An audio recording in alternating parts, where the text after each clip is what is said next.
তারা অতীতে কখনোই এককভাবে নির্বাচন করে নাই।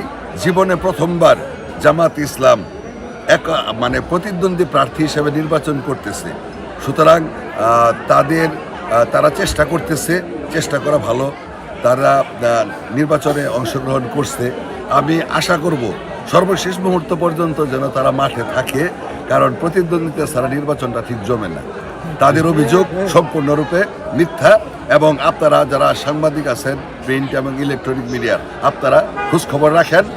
ইনশাল্লাহ আমার বিশ্বাস যে কোথাও অনিয়ম আপনারা পাবেন না।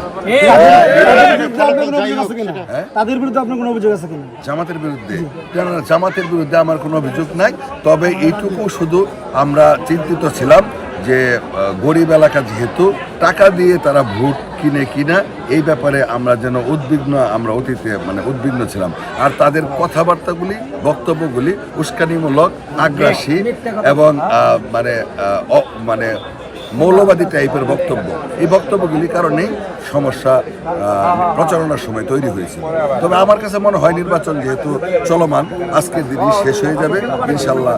আমার কাছে মনে হয় যে কোনো সমস্যা থাকবে না।